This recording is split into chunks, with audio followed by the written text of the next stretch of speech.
하나님 말씀은 예레미야 47장 1절에서 48장 10절까지의 말씀입니다. 예레미야 47장 1절에서 48장 10절까지 우리 하나님의 말씀을 다 함께 받들어 읽겠습니다. 바로가 가사를 치기 전에 블레셋 사람에 대하여 선지자 예레미야에게 임한 여호와의 말씀이라. 여호와께서 이와 같이 말씀하시되 보라, 물이 북쪽에서 일어나 물결치는 시내를 이루어 그 땅과 그 중에 있는 모든 것과 그 성읍과 거기에 사는 자들을 휩쓸리니 사람들이 부르짖으며 그 땅 모든 주민이 울부짖으리라. 군마의 발굽 소리와 달리는 병거 바퀴가 진동하는 소리 때문에 아버지의 손맥이 풀려서 자기의 자녀를 돌보지 못하리니 이는 블레셋 사람을 유린하시며 두로와 시돈에 남아있는 바 도와줄 자를 다 끊어 버리시는 날이 올 것임이라. 여호와께서 갑돌 섬에 남아있는 블레셋 사람을 유린하시리라. 가사는 대머리가 되었고 아스글론과 그들에게 남아있는 평지가 잠잠하게 되었나니 내가 내 몸 배기를 어느 때까지 하겠느냐. 오라 여호와의 칼이여, 내가 언제까지 쉬지 않겠느냐. 내 칼집에 들어가서 가만히 쉴지어다. 여호와께서 이를 명령하셨은즉 어떻게 잠잠하며 쉬겠느냐. 아스글론과 해변을 치려하여 그가 정하셨느니라 하니라. 모압에 관한 것이라. 만군의 여호와 이스라엘의 하나님께서 이와 같이 말씀하시되 오호라 느보여, 그가 유린당하였도다. 기랴다임이 수치를 당하여 점령되었고 미스갑이 수치를 당하여 파괴되었으니 모압의 찬송 소리가 없어졌도다. 헤스본에서 무리가 그를 해하려고 악을 도모하고 이르기를 와서 그를 끊어서 나라를 이루지 못하게 하자 하는도다. 맏맨이여, 너도 조용하게 되리니 칼이 너를 뒤쫓아 가리라. 호로나임에서 부르짖는 소리여, 황폐와 큰 파멸이로다. 모압이 멸망을 당하여 그 어린이들의 울부짖음이 들리는도다. 그들이 루힛 언덕으로 올라가면서 울고 호로나임 내리막길에서 파멸의 고통스런 울부짖음을 듣는도다. 도망하여 내 생명을 구원하여 광야의 노간주 나무같이 될지어다. 내가 내 업적과 보물을 의뢰함으로 너도 정복을 당할 것이요, 그모스는 그의 제사장들과 고관들과 함께 포로되어 갈 것이라. 파멸하는 자가 각 성읍에 이를 것인즉 한 성읍도 면하지 못할 것이며 골짜기가 멸망하였으며 평지는 파멸되어 여호와의 말씀과 같으리로다. 모압의 날개를 주어 나라 피하게 하라. 그 성읍들이 황폐하여 거기에 사는 자가 없으리로다. 여호와의 일을 게을리하는 자는 저주를 받을 것이요, 자기 칼을 금하여 피를 흘리지 아니하는 자도 저주를 받을 것이로다. 아멘. 이제 그제 그 46장부터 열방신탁이라고 불리는 내용들이 나옵니다. 이 예레미야서의 후반부는 그 이스라엘의 주변 국가들, 거기에 대한 예언들을 모아놓은 겁니다. 바벨론이 그들을 어떻게 할 것인가에 대한 것을 보여주죠.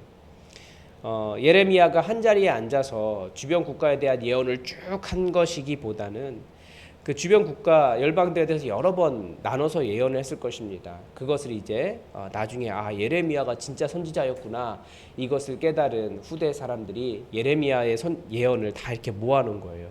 애굽에 관한 예언은 여기에, 모압에 관한 예언은 여기에, 에돔은 여기에, 이제 그런 식으로 하면서 모였습니다. 우리가 앞에서 계속 본 대로 그 예레미야는 우리가 사람들이 듣기 좋은, 귀에 듣기 좋은 소리를 들려주지 않았기 때문에 생전에는 참 선지자라고 존중받지 못했습니다. 나라가 망한 이후에야 안 거예요. 예레미야의 예언이 맞았구나. 그래서 열방신탁을 여기에 이렇게 모아놓은 겁니다. 그래서 열방신탁 앞에는 어떤 시기에 대한 표현이 조금씩 있습니다. 예를 들면 애굽에 대해서는 여호야김 4년이라고 기록한 이유는 그때가 애굽이 세력을 잃은 그 갈그미스 전투의 시기였기 때문에 그렇습니다. 오늘 본문에서도 바로가 가사를 치기 전에라고 이야기하는 것을 보면 이 시기가 중요한 의미, 역사적 그 의미를 가지고 있는 거죠.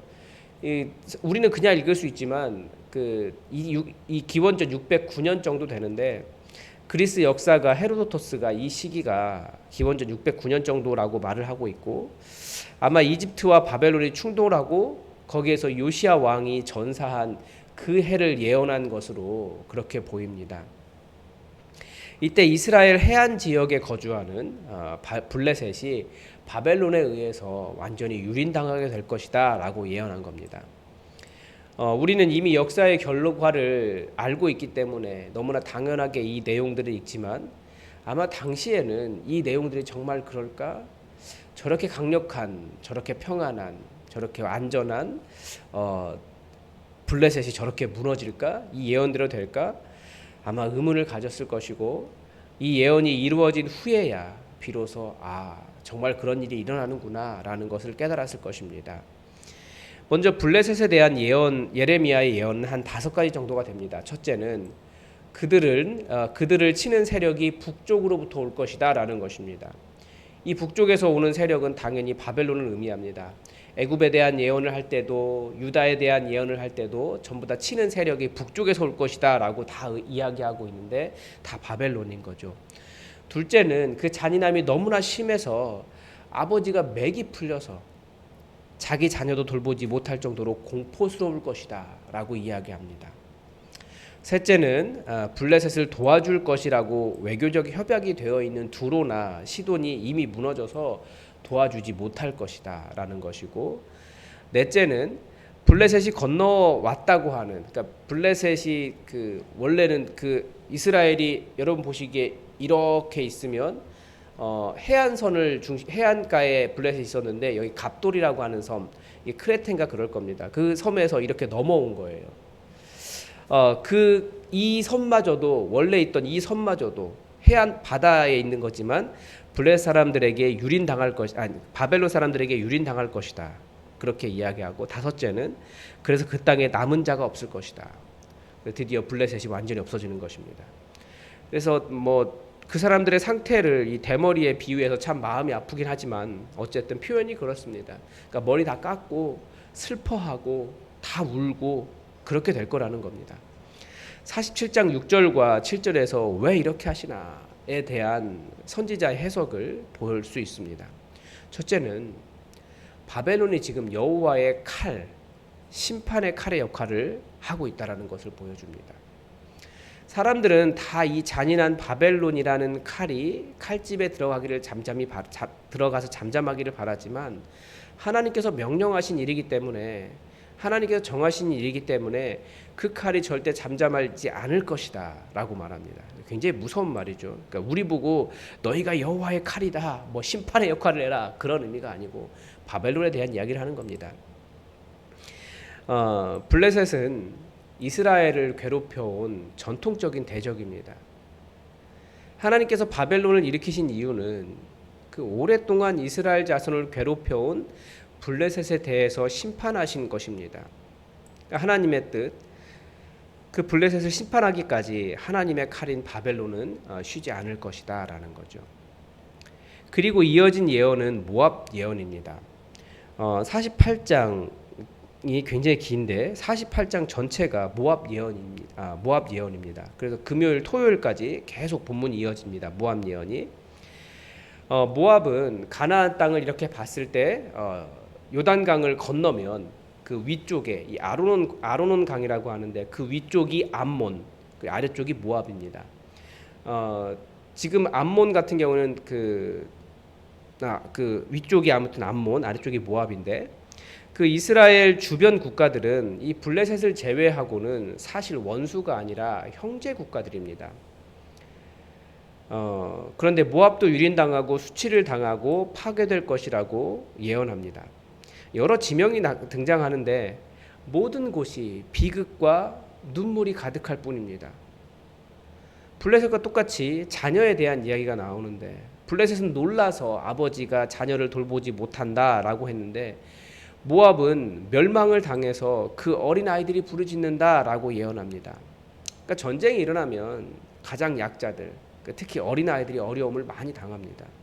우리가 보는 대로 우크라이나 러시아 전쟁도 그렇고 이스라엘 하마스 전쟁도 그렇고 아무 힘없는 어린 아이들의 울부짖음이 너무나 커요. 그런 전쟁은 다시는 있으면 안 되겠죠. 그런데 그 정도로 하나님께서 주변 세계를 심판하실 것이다라는 겁니다. 우리는 현 시대의 이스라엘이 주변 국가들과 원수로 지내기 때문에 주변 세계가 이슬람이기 때문에 모압의 기원을 자꾸 잊어버리는데, 창세기에서도 설명하고 출애굽기에서도 설명하고 룻기에서도 볼 수 있듯이 모압은 이스라엘과 왕래가 많은 형제 국가였습니다. 그래서 블레셋과는 달리 모압의 심판 이유는 그 이스라엘에게 어떤 해를 끼쳤기 때문이 아니라 모압 자체의 교만과 모압의 우상 숭배 때문이라고 설명합니다. 그러니까 이건 앞으로 계속 나오기 때문에 살펴보겠습니다. 그러니까 7절에 보면 모압의 패망 이유가 첫째로 자신의 업적과 보물을 의뢰하기 때문이었고, 둘째는 그모스라는 우상 숭배 때문입니다. 이 자신의 업적과 보물을 의지하는 마음, 우리는 이것을 자기의라고 말할 수 있습니다. 율법도 우리를 자기의로 인도합니다. 자기의는 자기가 세운 공로를 통해 구원받을 수 있다라고 가르칩니다. 그래서 자기의들은 사실은 기본적으로는 다들 좋은 것들입니다. 자부심을 가질만 하고 남들에게 자랑할 만하고 내 삶을 안전하게 살게 해주는 것들입니다. 그런데 그런 좋은 것들이기 때문에 때로는 내가 잘하고 있다, 나는 좋은 사람이다 라고 생각하게 하고, 반대로 자기 의이기 때문에 다른 사람에게는 의의가 없다라고 생각하고 내가 저 사람보다 높다, 낫다라고 생각하게 하는 게 자기의입니다. 그런데 자기의는 결국은 어떻게 됩니까? 나는 하나님 필요 없다까지 갑니다. 나는 예수님의 십자가가 필요 없는 의인입니다. 저는 죄인이 아닙니다. 이렇게 말하게 된다는 거예요. 무의식적으로 그런 말을 하죠. 그래서 교회 안에 있지만 당신 잘못 있어, 죄가 있어 라고 이야기하면, 지적하면 다들 기분 나빠해요. 왜냐하면 자기 의가 있거든요. 교회 안에 오래 다니신 분들은. 예를 들면 뭐 그런 것도 있어요. 어떤 교회를 다녀야만 구원을 받는 것처럼 말하시는 분들도 계십니다. 그러니까 자기 교회가 그 최고의 교회인 거죠. 뭐 그럴 수 있어요. 그렇게 생각하고 다니셔야지 얼마나 그렇지 않으면 어떻게 한 교회에 그렇게 열심히 봉사할 수 있겠습니까? 어떤 분은 또 자기 교회 목사님의 설교만 하나님의 말씀이고 다른 교회 목사님들은 다 틀렸다는 식으로 가르치기도 합니다. 그래서 그런 교회의 성도님들은 자부심이 매우 높고 다른 교회 성도들을 보면 답답해하고 그들을 비판하는 독특한 용어들이 있어요. 그 용어 안에 그냥 집어넣어 버리는 거죠, 사람을. 그래서 한국 교회에서 가장 많이 사용하는 단어가 이제 종교적이다, 뭐 인본주의적이다 이런 거예요. 자기들은 믿음이고 신본주의 이렇게 말하면 확실히 구별이 되잖아요. 그러나 이런 자기의는 자신이 얼마나 죄인인지, 얼마나 은혜가 필요한 존재인지를 인정하지 않고, 그리고 내가 은혜를 받아야 되는 것처럼 저 사람들도 은혜 받고 있다라고 하는 것을 잘 이해하지 못하고 상대만을 죄인으로 만들려고 합니다. 복음은 이런 나는 거룩하고 저 사람은 악하다라고 하는 그런 자기의를 매우 경계합니다. 왜냐하면 바로 그 사람이 예수님의 은혜를 거부하고 있는 것이기 때문입니다. 이제 그 모압의 신이 이제 그모스가 나오는데, 그모스는 우리가 잘 아는 대로 인신제사하는 종교입니다. 성경에서도 열왕기상 3장에서 모압 왕 메사가 이 전세가 불리해지자 그 전쟁에 함께 나온 첫째 아들을 인신 공양합니다. 이것은 율법에서 철저하게 금지하는 일이기 때문에 이것을 본 이스라엘 자손들이 혀를 내두르면서 다 흩어져 버립니다. 나중에는 이제 이스라엘이 이 종교 방식을 받아들여서 몸의 열매라는 가장 소중한 자신의 아들을 바치는 사람들이 늘어났습니다. 이스라엘 안에도. 하나님께 다 용서하실 수 없는 일이죠. 이 모압 왕 메사의 일은 실제로 그 메사가 이 전쟁에서 승리하고 난 다음에 석비를 세웠습니다. 그래서 메사 석비라고 이게 고고학적으로 발굴이 되어 있습니다. 그런데 거기에는 자기가 인신공양했다 이런 얘기는 나오지 않고 자신의 친 그모스가 이스라엘을 이기겠다 이제 이런 식으로 나오거든요. 하나님께서 절대 용서하시지 않는 일입니다. 그래서 보면 오늘 본문에 보면 이제 그모스가 그 제사장들과 함께 고관들과 함께 포로가 되어서 끌려갈 것이다. 그러니까 바벨론이 그 전쟁을 하면 주변 세계를 정복하면서 다들 바벨론도 굉장히 교만한 거죠. 모든 신을 우리가 정복했다라고 말하면서 신상들 이것들 전부 다 바벨론으로 가져가 버립니다. 그러니까 실제로 그런 일이 일어나는 거죠 이제. 그래서 예언자는 이런 모압을 치는 일, 그러니까 바벨론에 대해서 말하는 겁니다. 이것이 여호와의 일이기 때문에 게으르지 말고 칼로 열심히 일을 하라고 바벨론을 격려합니다. 하나님께서 그렇게 정하셨기 때문에.